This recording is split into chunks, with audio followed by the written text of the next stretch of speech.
Welcome to the Marino Show. I'm your host, David Marino. I'm here at the Alamo Drafthouse Village Theater in Austin, where we are taking a look back at the 1991 cult classic Scary Movie, the original Scary Movie. It was shot here in Austin over 30 years ago and has since gained a reputation as an inventive entry in the horror genre. I'm speaking with co-writer and director Daniel Erickson, along with the film's composer, Hank Hehmsoth. What was that? Oh God, I'm gonna die. I gotta get this on camera. No!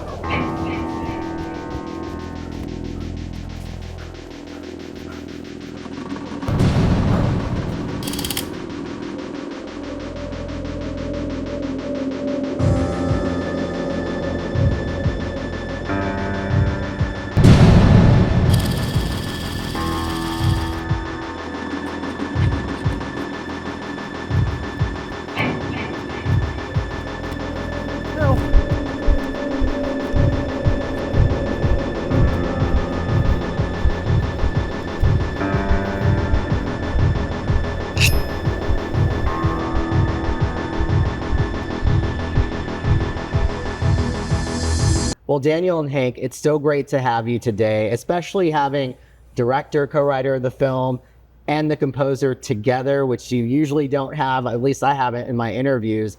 And am I right to say this is the first time y'all have done an interview together about the film? That's Absolutely. correct. Oh, that's awesome. I'm so excited to be the one that kind of helped that along.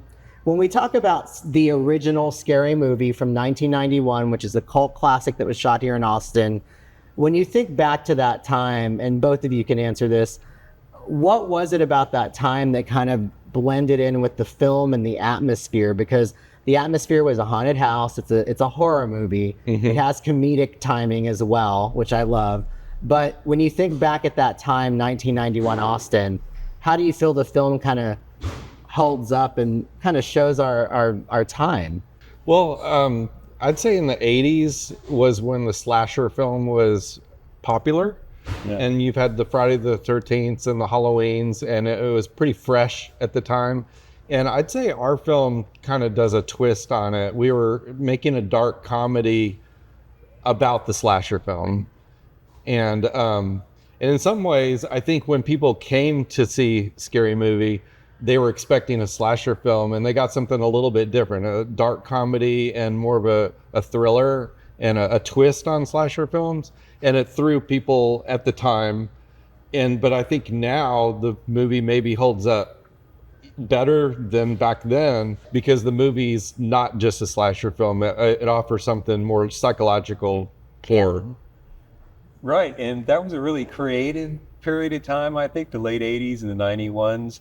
We had a Democratic governor, Ann Richards, and people were doing experimental things like putting films together, et cetera. So I think that was an interesting time period, which is not like it is today.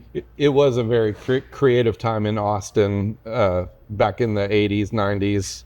Yeah, for sure. And also, you brought something up which makes me think, you were ahead of the curve in terms of doing something different in a horror film and turning it kind of on its head, because that was before Scream and kind of the kind of poking fun at the horror genre. Exactly. And I think that's really interesting that you did it before it was a trend, before it was a thing, which that has to feel good knowing that you kind of set that path, even though maybe at the time you weren't recognized for it. When you look back at that film, or when I watched it, it did combine horror and comedy, which was not the case I grew up watching all the 80s slasher flicks, and that was not the case. They didn't blend comedy and horror. Now you see it all the time. Mm-hmm. But I think what was the inspiration behind the film, and how did it come about, going down that path to the comedy horror things? I didn't realize it at the time, but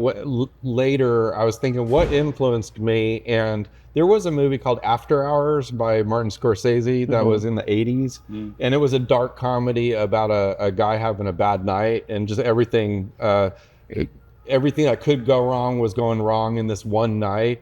And I think that subconsciously was on my mind when I wrote Scary Movie, approaching it as a dark comedy, where just somebody having a really bad night.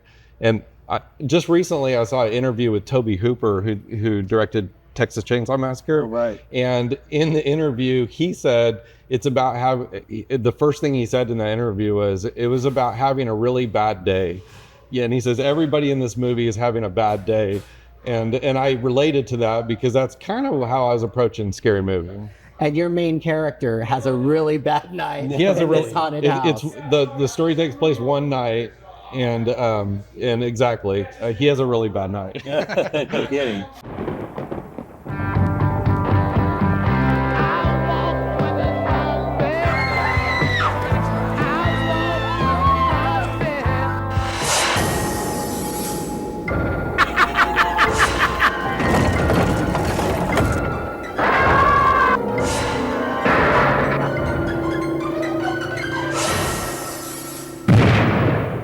Now, when it came to the actual music in the film, which music is always integral to any film, but especially horror films, we were talking before we started this interview, and I love collecting horror movie soundtracks. I love the music in this film because it's reminiscent of some of the stuff in the 80s that was going on, but it kind of had a fresh spin on it. It didn't feel like, I think a lot of what at least I would hear in some of the films in the 80s that were trying to copy each other, they do the same kind of, like they take the John Carpenter Halloween theme, but do a different variation of it, but you knew they were kind of copying it, where this was fresh and new. So how did that come about, and how did you two get together and meet about doing the music for the film? We were both working together at the same place in the Arboretum, and I was a musician there, and we just kind of connected that way, and I had all this high-tech gear and an interest in doing things, particularly his movie. So I had access to all this high-tech gear, and I'd be happy to talk about that. I had an Amiga video toaster, which was really weird, a Yamaha C1 music computer that had SMPTE code and MIDI built in. I had a frame-accurate VHS tape, and also had a portable Sony DAT recorder. And I thought I'd just create some sounds on the fly. I also had an orchestral sound library that I could run on a Akai S1000 sampler. So Daniel wanted the movie to have like a quality to it, so we tried to do some orchestral things to raise it above being a low budget. So I had a chance to write some really interesting music for it that probably nobody had used prior to that.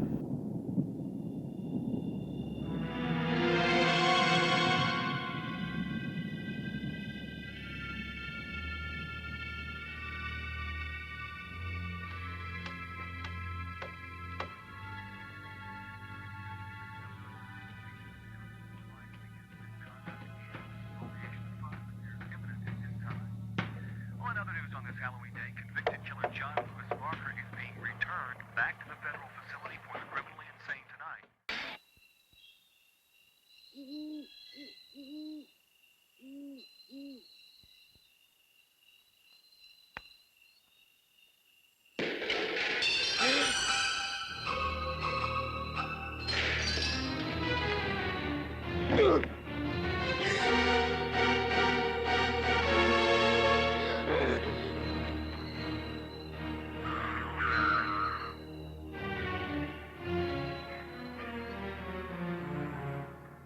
I loved going out into the world and doing stuff and recording things.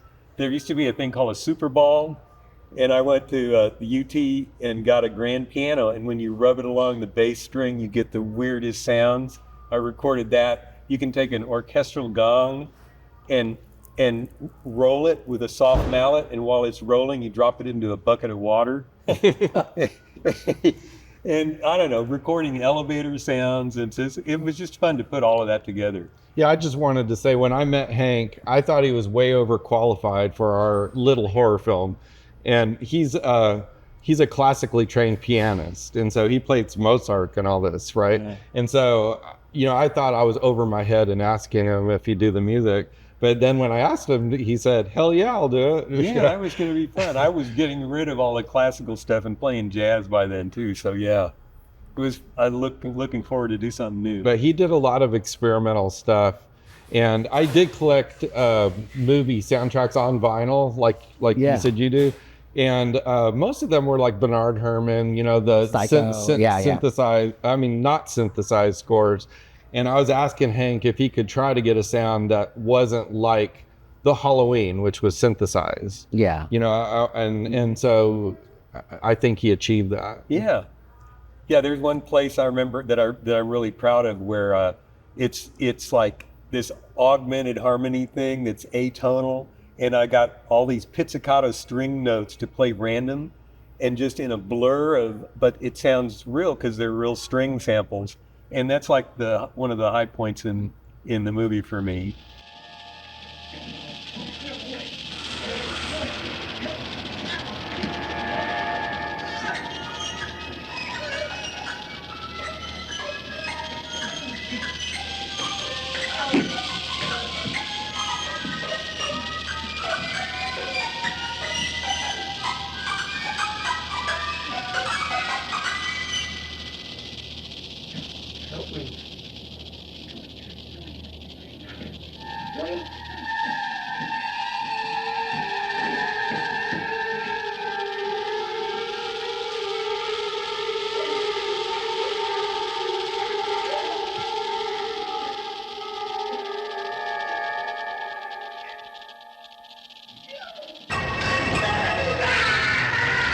I love the sink scene with the snake pit.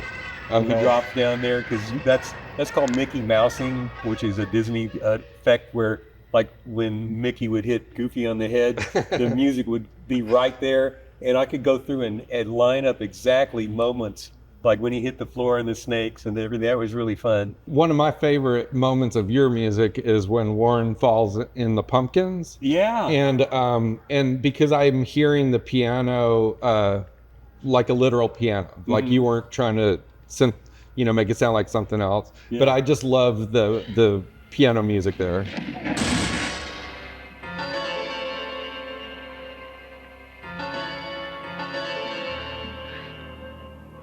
There's another thing where I had some a clothesline with chains and run through and we get the chains to roll, and we had Tibetan gongs. So it was a lot of fun, something I'd never done before.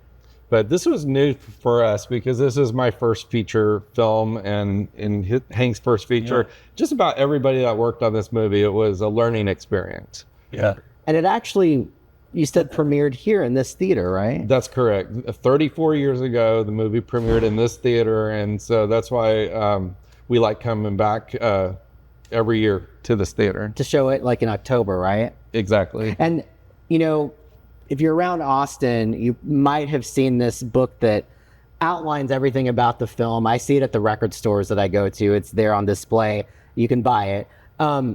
When you think back to, we were talking also a little earlier about the process of making an indie film in the early 90s and how that was a very different process than it was today. When I watched the film, yes, you've told me it's an indie movie, but I see it like as it was done so well, the edits, the set, like all of that looks, when you think back to that time and how much work that took, that is so different from today. So give me a little insight into, from the sets to the film, you know, actually being shot on film. That was a big undertaking at that time for an indie project. Well, our film was a true independent movie. It was made, we raised about $100,000, and it was shot in 3 weeks. And it was shot on 16 millimeter film. And I always say about a third of the people that worked on this film did not get paid at all. And then a third of the people got paid just a little bit. And then maybe a third of the people got paid kind of normal wages. And so for the majority of the people that worked on this, it was very much a learning experience, you know. But we shot it very rapidly, and but it was a great experience. And back then, shooting on film, you really had to get it right. Like, you couldn't do a ton of takes. They really had to get it down, right? Because that was expensive. Exactly. Yeah. I'd say, like, as a rule of thumb, I was trying to get everything in take 2 or take 3, and then we'd move on, you know, with some exceptions. but they always talk about a filming ratio, and so we had a 4-to-1 ratio from what I recall. So if the movie's an hour and a half, we had 6 hours of film, Wow. and so you get all your angles and everything, and you can eat up that film pretty fast. And so we had to shoot at a rapid rate and get it quick. Now, where was it actually shot? So just outside of Austin, where the Salt Lick is located, like in Driftwood, Texas. It was about 25 minute drive out of Austin, and we were in the woods for most of the time. And the haunted house, did y'all build that and all? Yes. And you had like another stage on set? So the art department was really critical because the majority of this movie takes place at a haunted house and in an extravagant haunted house. And so the art department was very special. And it was headed up by Robert McBride, Tommy Bauman, and Danny Garrett. And it's kind of like the whole movie hinged on these guys because it was all about the haunted house, and the facade of the haunted house was a big feature of the film, and then it was the individual rooms. The movie takes place in one night, and it's all there at the haunted house. And I came in post-production, so I wasn't there that much. But in post-production, we were at the old TMPS, the Texas Motion Picture Studio, which was this cavernous place that's got all these virtually antique gear in there. You could get lost in one of those little rooms for 12 hours and nobody knew you were in there. But it was editing facilities, it was sound facilities. With sprockets on the film where you could go through and run things slow. And it had a mini stage where there was where you could run the show, and we did a demo of early shots for Austin investors one afternoon. So it's a great place. A lot of movies flowed through this facility, but Blood Simple, made by the Coen brothers, used that facility. And I want to say the Best Little Whorehouse in Texas used it for their dailies, and Slacker. And so just every movie that's been shot in Austin used Texas Motion Picture Service. Yeah.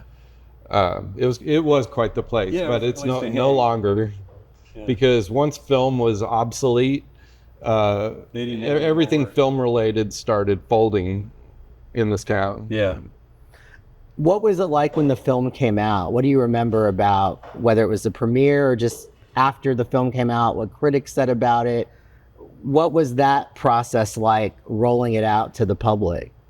I mean, it was received well. We only we showed it here in Austin. We never really got good distribution with the film because we slipped through the cracks between it wasn't a slasher film enough to appeal to the horror people, but then the art crowd said that's too much of a horror film for us. And so we fell somewhere in the middle. And so we had difficulty until just 30 years later, we get a distribution deal with AGFA, which is the American Genre Film Archive. And the films had a second life. And it seems like people are appreciating it more now than they did back then. But at the time it was released, we got positive reviews. The critics liked it. It just never made that connection at the time.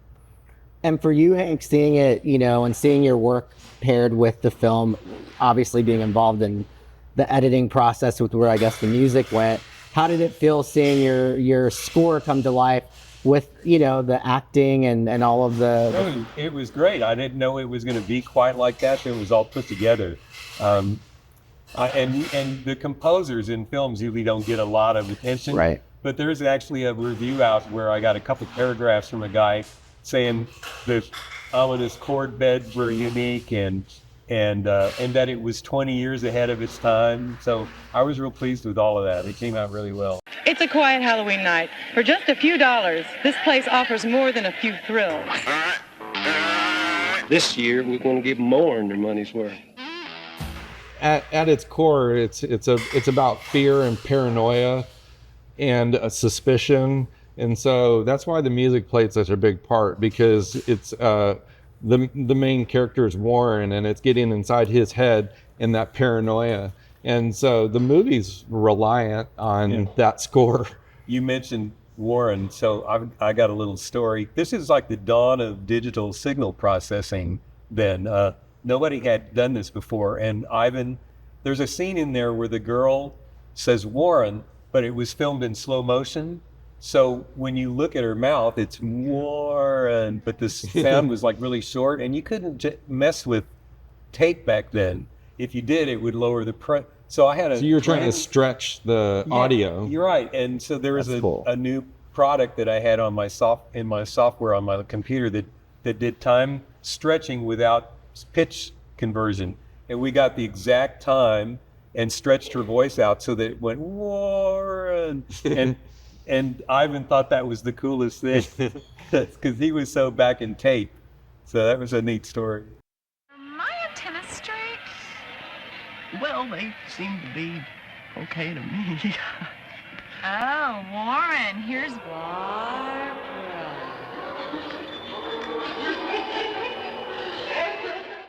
You had all locals from this area. What was the casting process like?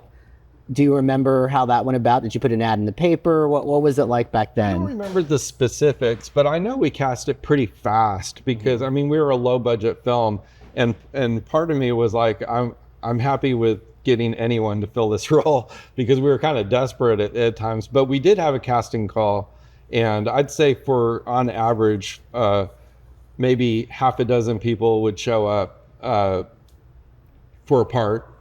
And John Hawkes was the only character we did not do a casting call. I just hired him knowing his credentials and having met him. I thought he was just perfect for the lead, and so we never did casting for the lead.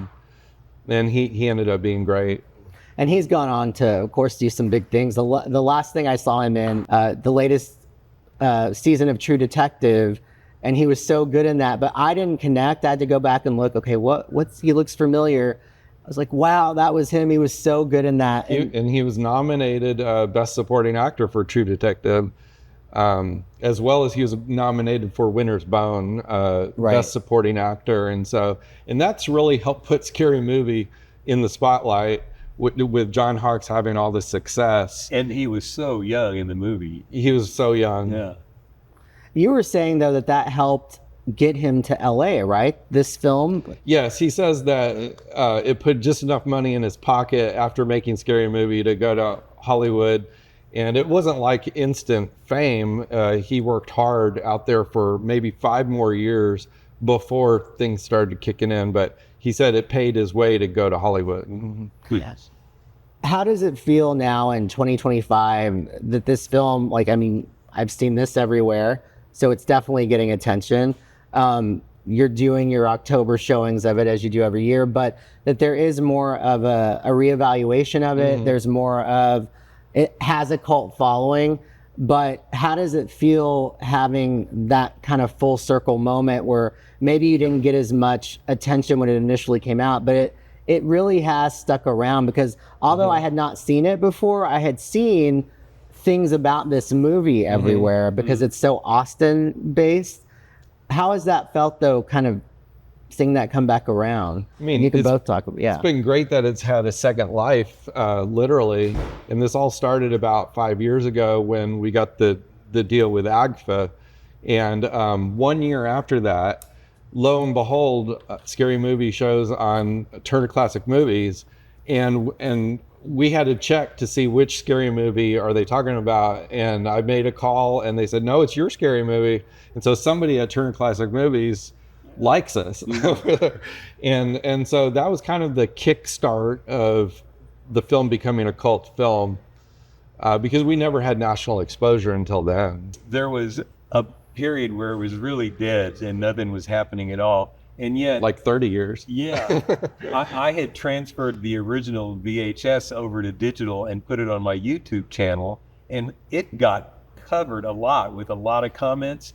And that's where we got some kind of international recognition too. I had a guy in Canada who shows only VHS in movie theaters, and he bought a copy of the VHS tape. There's a collector in London that bought a copy of it. So it spread, Yeah, I get contacted from people in different countries asking me for like VHS copies and whatnot. There's So some kind of cult thing about playing old Yeah. VHS tapes. Well, it's interesting because they do a lot of VHS swaps here in Austin. That's a huge thing now.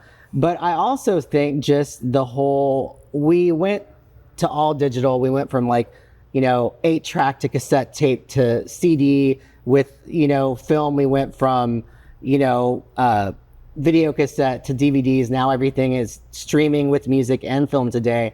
But I think because of that, what I've seen, there has been this resurgence of going back to what we all used to listen to or watch, whether it's VHS, or vinyl. I think everything comes back around. and I also think people are craving that time period. I don't know, Exactly. I miss the liners that you would read in an album. I miss the VHS artwork.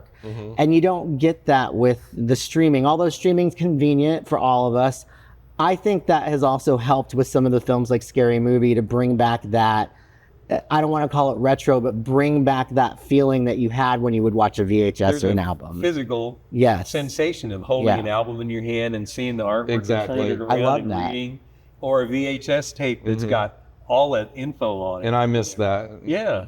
I miss that so much. And so I think that probably also has something to do with hopefully the resurgence of it. Go ahead. I wanted to tell you about the title real quick. Yes, I wanted to thank you for mentioning that. There's been confusion because we are the original Scary Movie Yes. in 1991. And there's a little story behind that. And I don't know if you know the details, but 5 years afterwards, we see in the Hollywood Reporter that a movie from Hollywood is going to be called Scary Movie. And so I had my attorney send a letter saying, please don't use that title. We've already got that title. And they obliged, and they did change it to Scream. So Scary Movie, the second Scary Movie, changed their title to Scream, and that's why that's called Scream. Then 5 years later, it happened again. Somebody announced, we're going to be Scary Movie, and then we sent the same letter saying, please don't use our title, but they didn't listen. And so they moved forward, and hence we've got that franchise Scary Movie combating with our title. But it's good that we're bringing awareness that we're the first Scary Movie. Yeah, that's great. That's interesting. And that we affected the title of Scream. Yeah, I didn't know that part. I didn't know that either. I didn't know that was the It's pretty original. wild. Yeah. And obviously the Scary Movies of today, that franchise is all comedy. It's completely making fun of, horror movies. There's no relation. No, there's to no our relation at all. Story or it's just a title.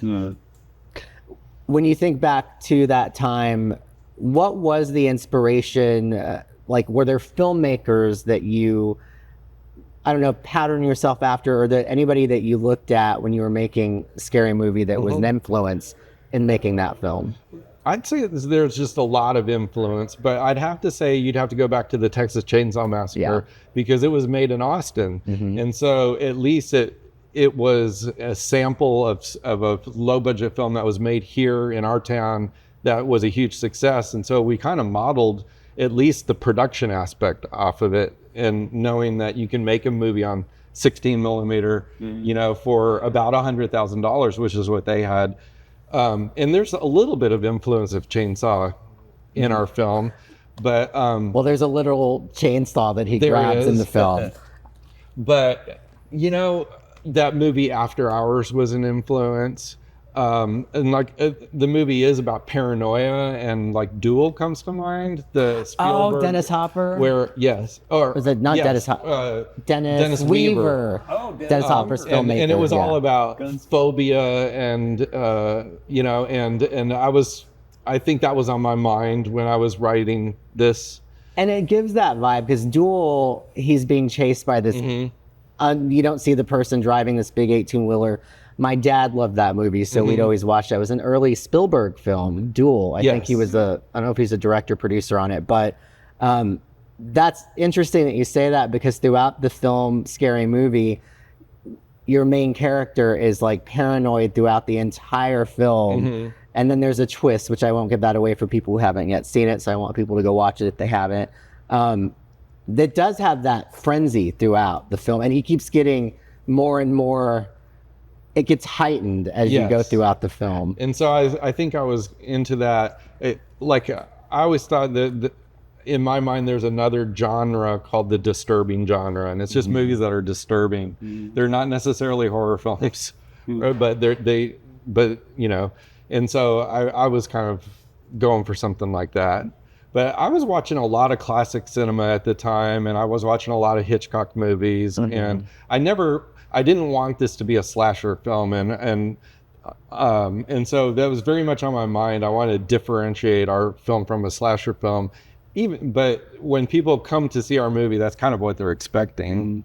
So I had an influence of Jerry Goldsmith movies, and he did at least 12 pure horror movies, as well as so many other movies that were just huge classics. And I've got a Jerry Goldsmith being the composer. Yeah. Right. And so I've got, I listened to all of that stuff, and then Sirius XM had a 5-day, 8 hours a day dedicated.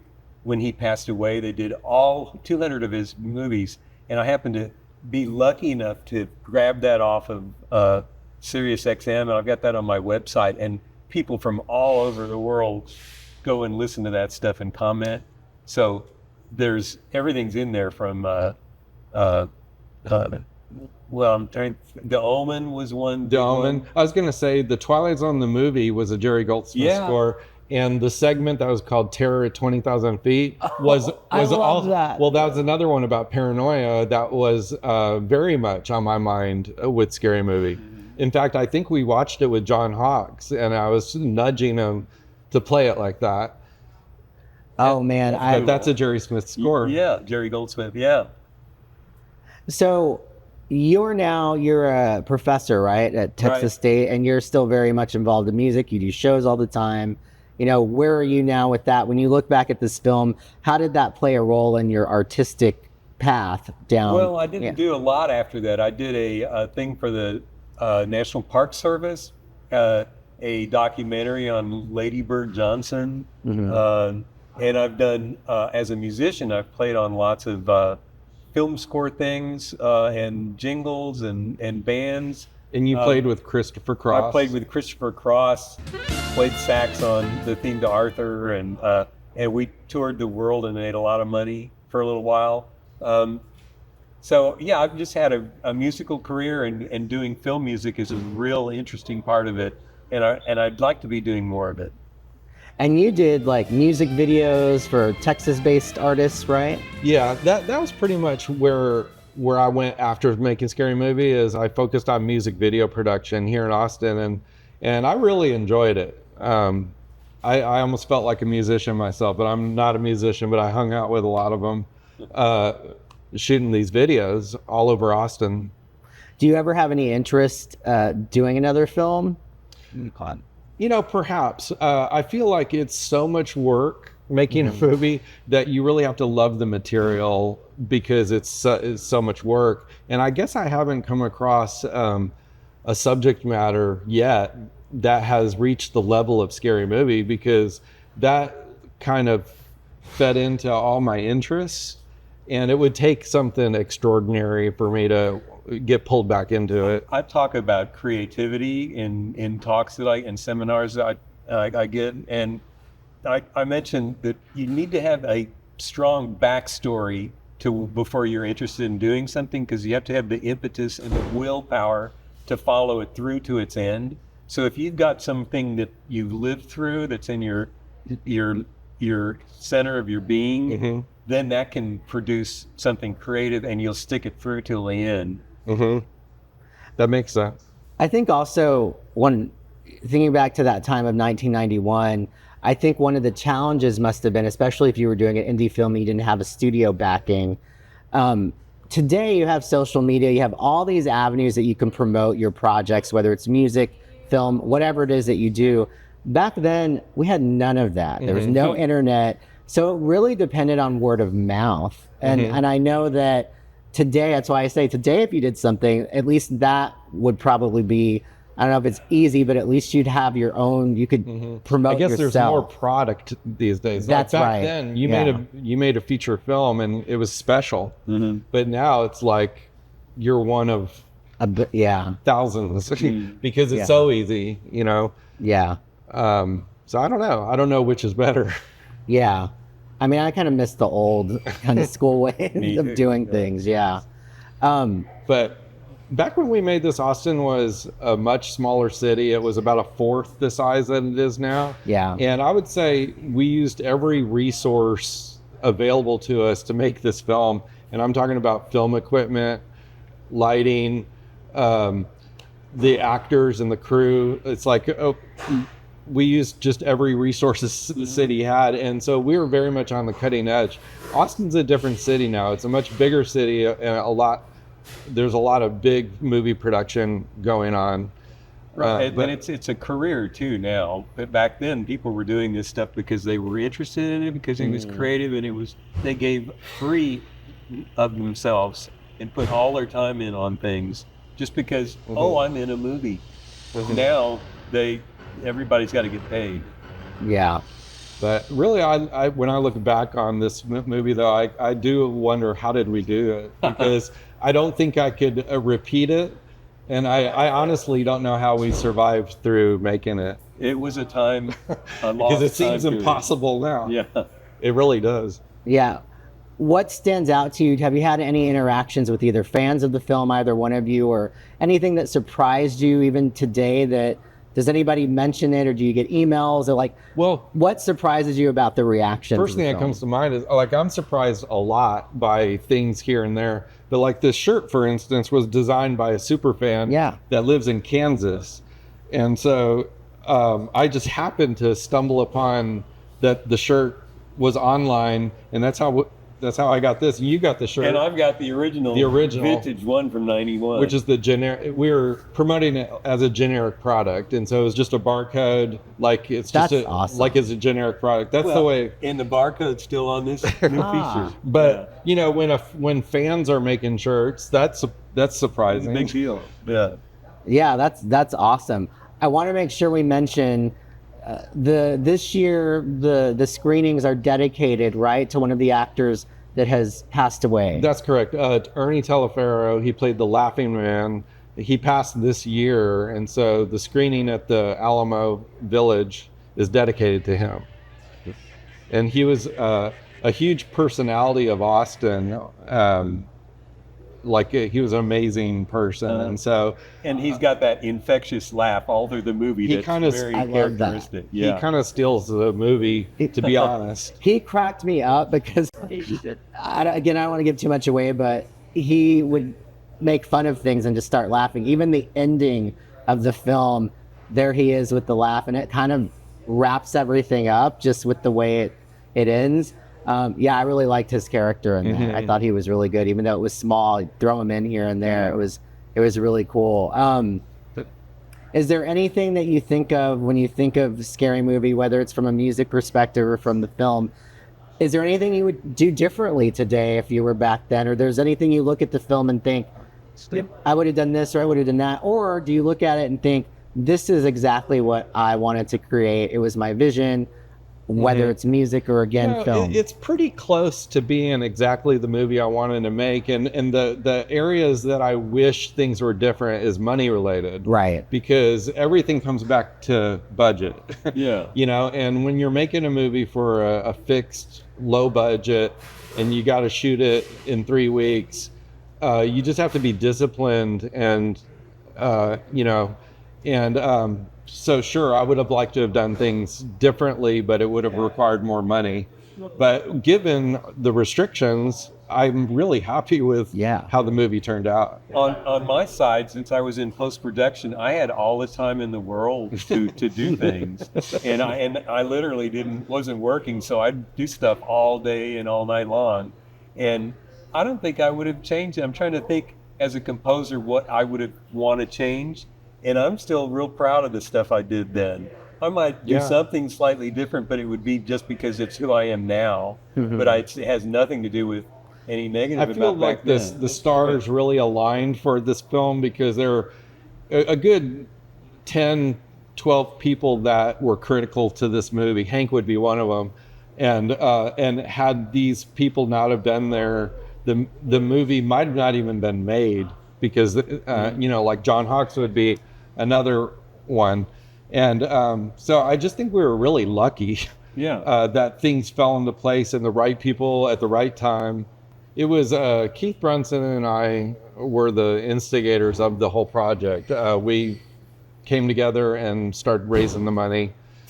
And then there's Mike Tollison, who's like the most influential entertainment lawyer. He's one of the executive producers. So I tell that story about 15 years ago, I had the original video. Did I already say this? I had the original video on my YouTube channel, and it got a strike from YouTube, and it said, you can't put this on anymore. What? It was a company in Romania.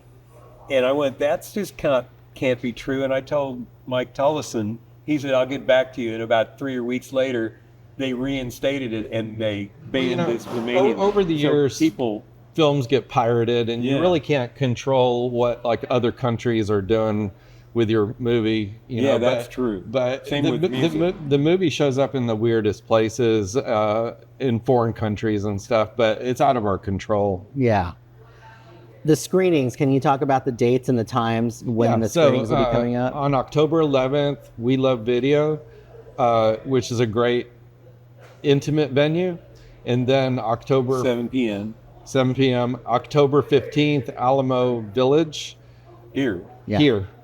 And 7 p.m. and that's the bigger venue. So we're looking forward to it. And he and I will be on a Q&A, maybe on both of them, but definitely at We Love Video. Oh, that's awesome. So people come out, they'll get to hear about making of the film and all of that. And we're introducing a new poster this year that will be available at both screenings, and it's by artist Guy Juke, who is famous here in Austin for so many things. And so all the old Armadillo World Headquarters posters. Okay. He's a guy who's been here since the 70s. So it's going to be, we're looking forward to it. And if people, you mentioned that it did come out on DVD. If people are looking for the film, can you find it online if you want to watch it or buy it? Where can you, I did find it on YouTube, It's on actually Amazon. streaming. I'm not sure if there's any left anymore, DVDs. but we're in discussions of a new DVD next year. And in fact, that's what Guy Juke's art was for the new DVD. And then it got delayed. And so it's supposed to happen next year. Cool. But most movies, especially independent movies, they end up in the movie graveyard after so many decades, right? And so we're just fortunate that people are still watching our film after 30 years. 34 years? So Going out of the show, is there anything that you'd like to say to the audience that has supported this film over the past 30 plus years? well, we Thank you for your support. And keep coming back. We'll be back every year. try to see it on the big screen when we show it because it's a treat on the big screen, right? And we'll talk about it too after the show. Absolutely. And if you want to catch Scary Movie, you can watch it here at Alamo Drafthouse Village Theater on October 15th. October 11th, you can catch it at We Love Video.